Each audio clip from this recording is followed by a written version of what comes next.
So how does the closing process work?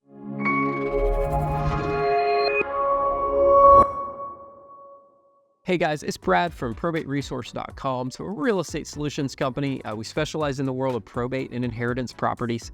We buy properties for cash, and we also have a network of hand-picked real estate agents that we work with throughout the country that are also experts in probate and inheritance. So if you're interested in working with our company, you can go to our website and find out more information. But today I want to talk about the closing process. I'm here with Josh Rand. Josh is my closing attorney here in the state of Georgia. We actually do deals all over the country, but everything here in Georgia, for the most part, runs through Josh.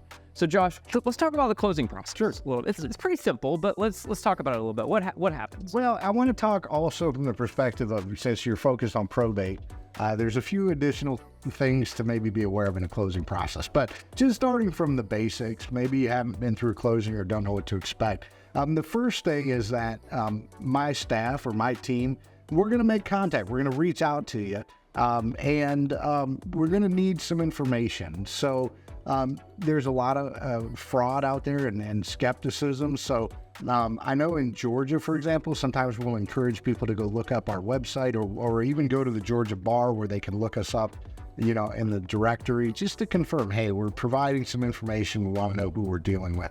Most states are going to have some membership, or you can go to the state bar website and you could look up the attorneys who are barred in that state.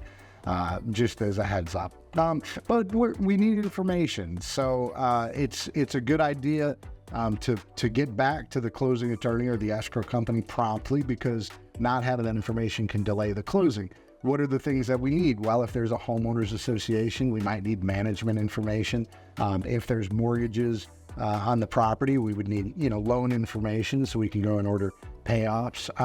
We need social security numbers because there is an obligation to report sales. However, some people, like in an estate, for example, you would go and have to apply for a tax ID number or an EIN number. So that's something that we can briefly touch on. But you want to be prepared. The other thing is closing attorneys or escrow companies. I know that we're very specific. So we only pay sellers. So if the estate is the seller, we're not going to give money to the heirs directly. And so some people don't realize that they have to go through the step of opening up a bank account in the name of the estate. Again, not a difficult process, but if you're ahead of that, it makes things so much easier. So I can speak to Georgia. And for example, in Georgia, when there's been a probate estate opened, then that would mean that either letters of administration or letters testamentary have been issued when there's a will. And it's really simple. You go onto the IRS website. You can apply for an EIN number. You take your letters testamentary or letters of administration with the EIN number. You go to the bank. And they'll know exactly what they're doing or what they need to do to help you open up an account in the name of the estate. Just a little caveat. When you type in EIN number, a bunch of pay sites will come up. Yeah. And so I just want to caution you, if you make sure that you're dealing with, I believe it's irs.gov, they will not charge you. You can get the EIN number directly online. Then I have a video, by the way, on our YouTube channel and on our website that shows you how to go obtain an EIN from irs.gov. Takes just like a couple minutes. It's free, doesn't cost you anything, and you'll get that EIN number instantly. And like he said, once you get that EIN number and you have your letters of administration or your letters testamentary, you can pretty much go into just about any bank and they'll open an estate account for you if you have those two things. Right. And being knowledgeable on what to expect, I think avoids potential problems, explaining to heirs how are we getting paid and things like that. But again, just information, providing the information to the escrow company or the closing attorney. That way we know who needs to be at the closing, and we can get ahead of situations or any issues that might come up so not to delay closing. After the closing, or rather you come to the closing, whoever needs to be here, if it's an administrator or an executor, if it's any heirs, you'd be prepared to sign your documentation. Please have IDs, to make sure that we know who you are. And that's it. You come, you sign some documents, and most times, unless there's some kind of circumstances, loans or closings will get funded on the very same day, and we send out wires that money's going to be in your account probably before you even get home that day. And then that's it. It's a pretty simple process. Yeah, and I also want to talk about make sure that you get your documents back to them ASAP. So they're going to send you like a seller's welcome packet. Make sure you get all that document back, because the number one thing that holds up closings in our experience is HOA closing letters. If you're in an HOA, I don't want to get into HOAs, but I could go on all day about HOAs, and I'm sure a lot of other people can. Closing letters always delay things, and payoffs from mortgage companies, depending on who your lender is, can take a while. Some of them are really quick. They get them back within 24 hours. Some of them, it's like pulling teeth to get a payoff from them, depending on your lender. And actually, if you tell the firm who your lender is, they could probably tell you about how long it's going to take to get that payoff back, because you guys request payoffs all day, every day, all the time. So make sure you get that back ASAP. And then they're also sometimes you can pull this through the title search, but sometimes they might need a copy of your letters testamentary or letters of administration.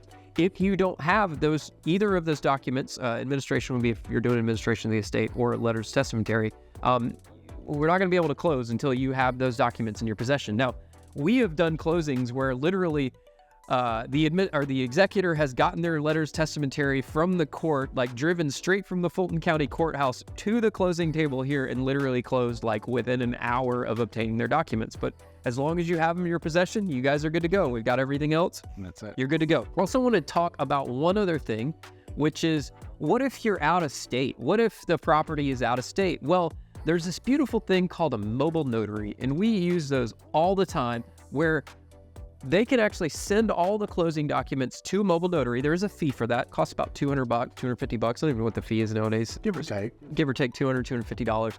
And they'll actually send all the documents to this mobile notary. The mobile notary will meet you wherever you are. I've had the mobile notary meet me in my lawn chair at the beach to sign closing documents, right? They'll meet you wherever you are, and they will bring the documents. You'll sign all of those. They'll get witnessed in the presence of the notary. The notary will scan those in, email copies back to their office, and then they will FedEx the actual official wet signed documents back to their office. Now, they can't close or fund the deal until those original documents are back in their possession here at the firm.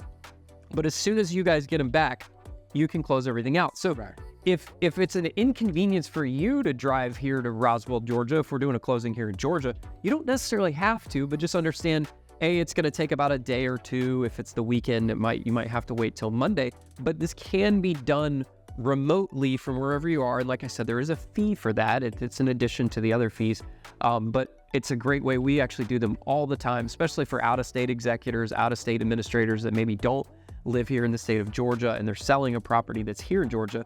And this doesn't just apply to Georgia. I mean, a lot of the other states you can utilize mobile notaries as well.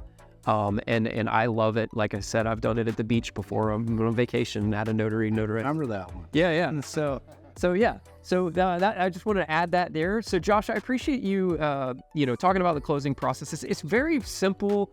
It can go as quickly as possible. Also understand that a title search, we would say on average, takes about a week thereabouts to get title back. It depends. We're here in the metro. In some of the metro counties, we can get them back in usually 2 to 4 days. And some of the outer counties, it might take a little bit longer. It might take a week. But the key is if you're not sure, ask questions. And we're here to help inform you and help you get your deal closed. So we're not only offering that service, but we're here to help that along and aid in any way that we can. Absolutely. Awesome, Josh. Well, hey, thanks for your time. I appreciate you guys watching this video. Again, I'm Brad with probateresource.com. Like I mentioned before, we're a real estate solutions company specializing in the world of probate and inheritance properties. We buy properties for cash, and we also have a hand-picked network of real estate agents all across the country that we work with that are probate and inheritance specialists. We'd be happy, if you're interested in working with us, we'd be happy to work with you. You can go to our website. You can go to probateresource.com or click on the link below. It'll take you to our site. There's a form there on the site, or you can pick up the phone and just call the number there on our website. Be happy to discuss your situation and figure out if you might be a good fit. So thanks again for checking out this video. I'm Brad. Have a nice day. Bye-bye.